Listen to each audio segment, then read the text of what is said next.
Greetings everyone, and welcome to another edition of Coffee Shop Thursday. You know, the time when you get to show off your great biblical knowledge to all of your friends at the coffee shop.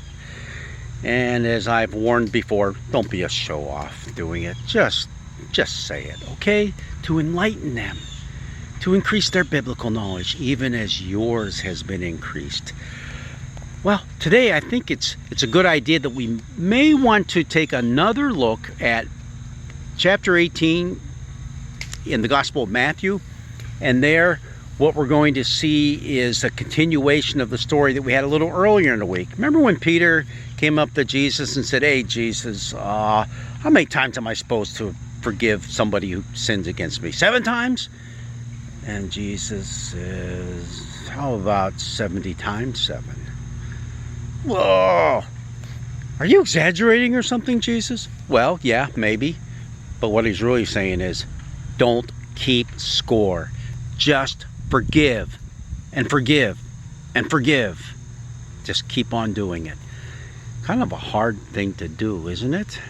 We're going to find out just how hard that is to do in a parable that Jesus had to say right after he told this to Peter, that you just got to keep on forgiving. Now he comes with this parable. In my Bible, it has a little title above it that's really not in the Greek, but it's there for our purposes so we can find these stories a little easier. And it's called The Unforgiving Servant. The Unforgiving Servant. Oh yeah, this is all about a servant who's been forgiven an awful lot.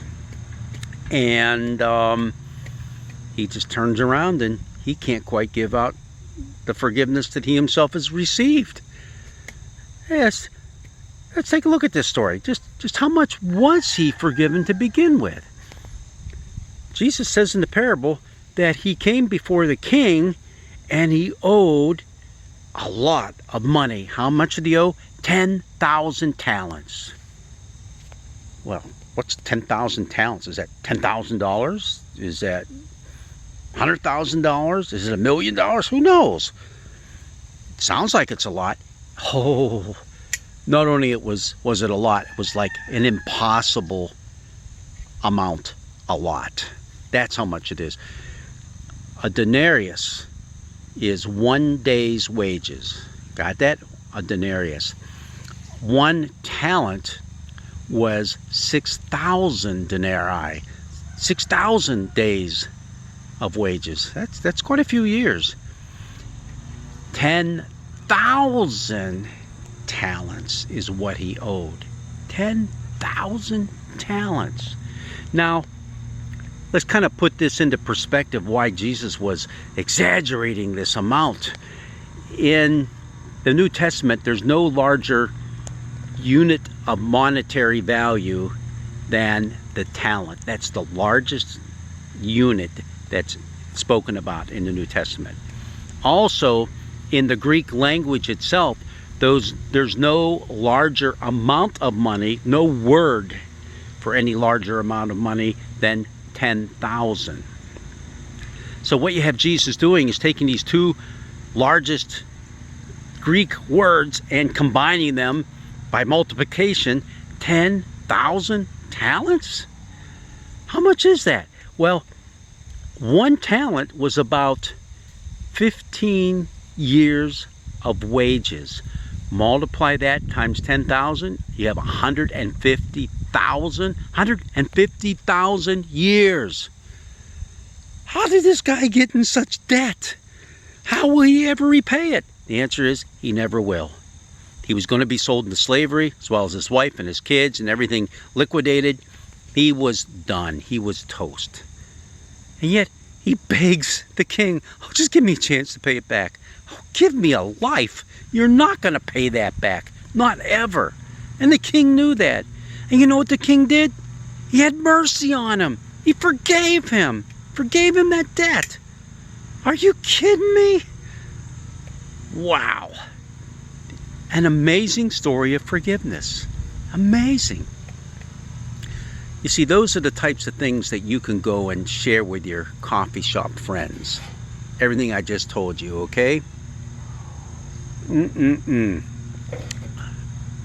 talent, no larger unit of money in the New Testament.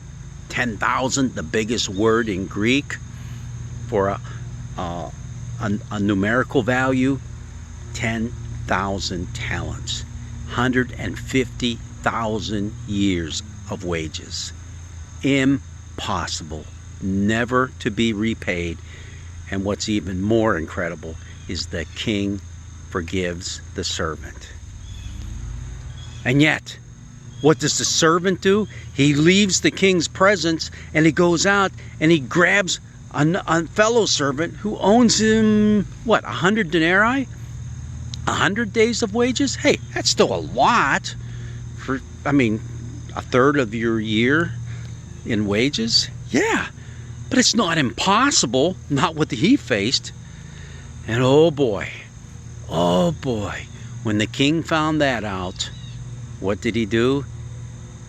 He had that original servant who owed the impossible amount thrown into prison.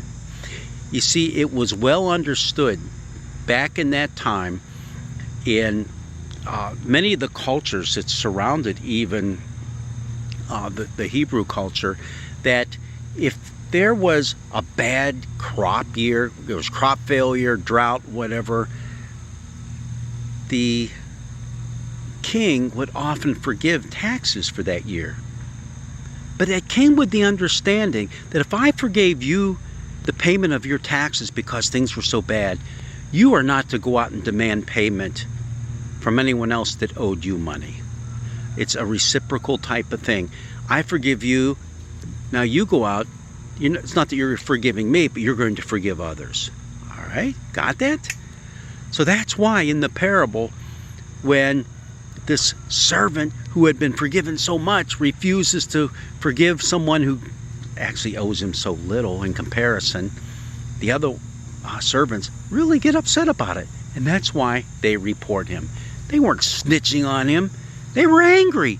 They were angry that he would not forgive his fellow servant.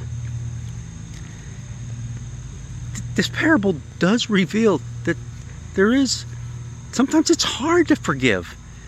It's hard. No matter how much you've been forgiven and how many times you've been forgiven, sometimes it's difficult for us to forgive others. It's something that we have to live into. It's something we have to make a part of our lives because it can be so difficult. But it also says there's a consequence. There's a consequence to not forgiving others. When Jesus said, pray like this, forgive us our sins as we forgive those who sin against us, there's kind of a consequence if we don't forgive the other person, because that means we aren't forgiven. If we're not going to forgive, we aren't going to receive forgiveness ourselves. Oh, there's a lot of grace freely given in this parable, but there's also a warning that the failure to pass it on might bear some ugly consequences in our lives. Not that God just wants to zap us, but God says, for heaven's sake, please forgive as you have been forgiven.